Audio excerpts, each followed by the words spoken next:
Ms. Waters for 5 minutes.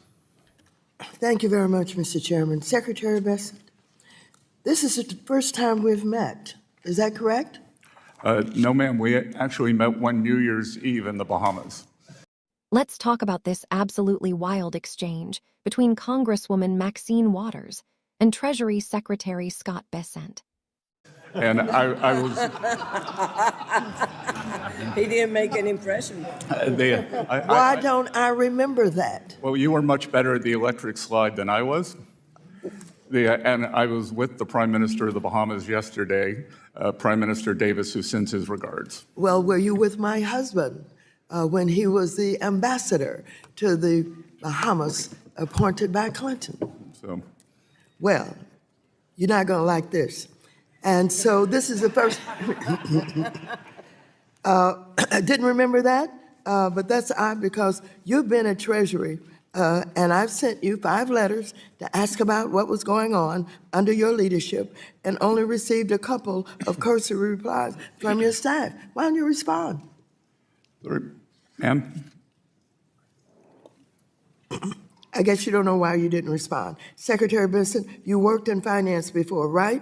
You will find bipartisan support on this committee for small businesses and the institutions that finance them. I worked with Trump's first Treasury Secretary to pass $12 billion in support for community development, financial institutions, and minority banks and credit unions. So I was surprised when Trump first tried to eliminate the CDFIs, but it caught you by surprise also. You said that the CDFI fund plays an important role in expanding financial access. Unfortunately, you were not very persuasive last week. Trump proposed to basically cut all CDFI funding. Now, let's discuss your job before becoming secretary. Your hedge fund had a secret sauce for how you would make money for investors, a proprietary trading strategy. As CEO, you guarded that strategy. You never allowed unrelated persons to access your firm's computer records, data, personnel files, and algorithms, right? And I'm sure you wouldn't have allowed just anyone unfettered access to copy, change, or to use those records, right? I suspect not. And that makes good sense. What doesn't make good sense is why, as Treasury Secretary and acting CFPB Director, you would allow DOJ unfettered access to the government system that handles trillions of dollars in payments to the proprietary business records of entities regulated by the CFPB, or most alarmingly, to the tax records of hundreds of millions of Americans. But you still threw up the gates of our finance system open to Elon Musk and his band of 22-year-olds. Yes or no? Do you know the level, type, or nature of the clearances and security training required for individuals to access the information held in the computers of Treasury, IRS, or CFPB? Yes, I do, and I think we would have a disagreement over the definition of the word unfettered. Mr. Secretary, did all the individuals working with DOJ who were given access to Treasuries and CFPB's computer databases receive all of the required clearances and security training before they were granted access? Again, they were granted read-only access at Treasury. There were two. So let me just say, DOJ employees. please, you can't filibuster here. This is not the filibuster playground.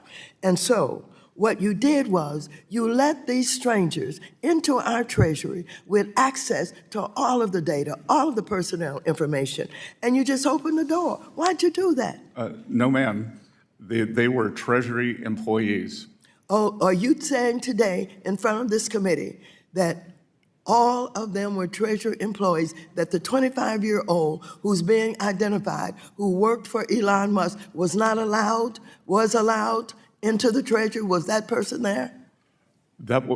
He was a Treasury employee, as was Tom Krause, the senior person on the DOJ team.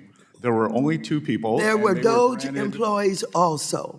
Sorry? Do you know, were you aware that there were Doge employees coming into our treasury, getting all of our personal Well, information. ma'am, there is no such thing as a Doge employee. There were Treasury employees. I tend to disagree with you based on the information I have. Has any information been downloaded by anyone working with Doge from any of Treasury's or CFPB's computers? Answer, yes or no. Not to my knowledge. You better learn. Gentlewoman I yields yield back. The gentleman from Michigan, the vice chairman of our committee, Mr. Heisinger, is recognized for 5 minutes. So this hearing starts off almost lighthearted, awkward small talk, jokes about the Bahamas, the electric slide, but don't get it twisted.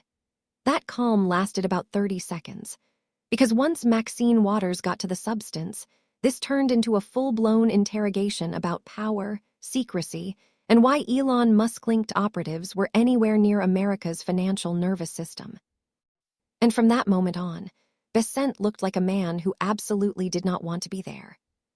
One of the first things Waters nails him on is something that seems simple but is actually a huge deal. She sent him 5 letters. 5, not 1, not 2. 5 letters asking serious questions about Treasury operations under his leadership. And what did she get back? A couple of cursory replies from staff. Not even the courtesy of a direct response. That matters because this isn't a random constituent. This is the ranking Democrat, a senior member of Congress, doing her constitutional job, oversight. When a Treasury secretary can't be bothered to answer, that's not forgetfulness, that's arrogance. And Waters lets him know it. Then she pivots to something personal and political. Community Development Financial Institutions, CDFIs. These are the banks and credit unions that serve communities traditional finance ignores. Black communities, rural areas, small businesses, working-class neighborhoods. Waters reminds everyone that she worked bipartisanly, even with Trump's first Treasury Secretary, to pass $12 billion in support for these institutions. And now, Trump proposes to basically wipe them out. Bessent had previously acknowledged their importance, but when it came time to defend them, Waters calls him out for being weak, unpersuasive, and silent when it mattered. This is a recurring theme in this hearing. Say the right words, but take no responsibility. Then Maxine Waters does what she does best. She corners him with logic.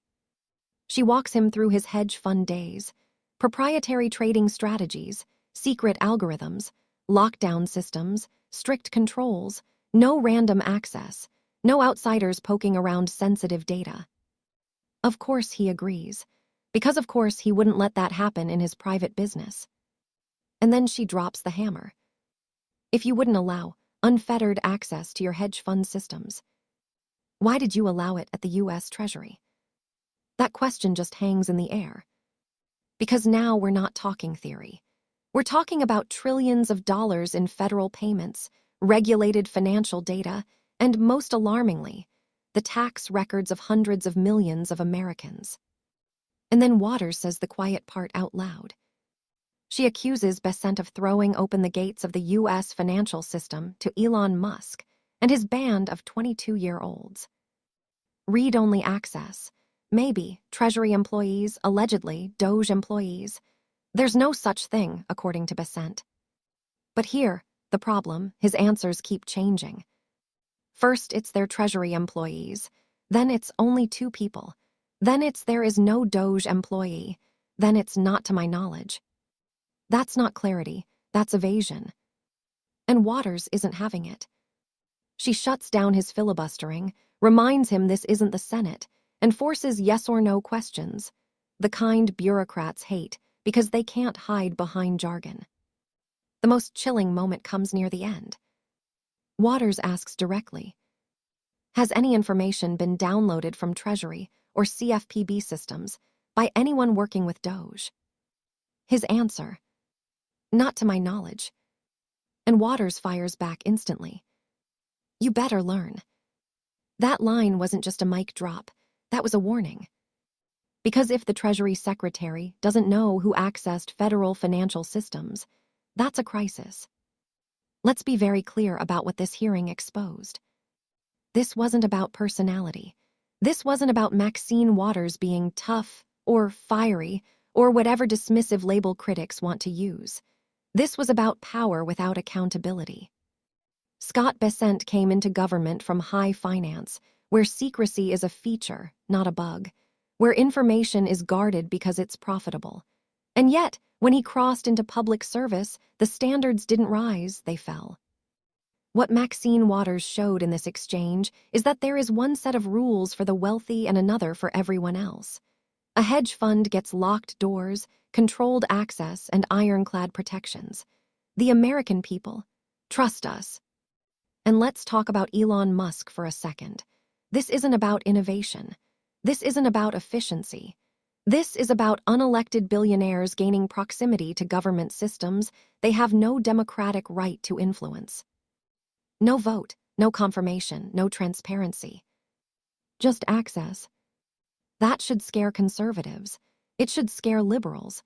It should scare anyone who doesn't want their financial data treated like a tech beta test. Maxine Waters didn't just ask questions here, she exposed a mindset. A mindset where public institutions are treated like private playgrounds, where Congress is an inconvenience, and where oversight is something to be managed instead of respected. And when officials can't even give straight answers about who accessed federal systems and what they did with that access, we're already in dangerous territory. This hearing was a reminder of why aggressive oversight matters, why seasoned lawmakers matter, and why the public should never stop paying attention to who is quietly being handed the keys to the machinery of government. Because once transparency is gone, getting it back is almost impossible. If you found this breakdown useful, hit like, subscribe for more deep dives like this, and drop a comment. Do you buy Bessent's explanations, or did Maxine Waters expose something much bigger here? Let's talk about it.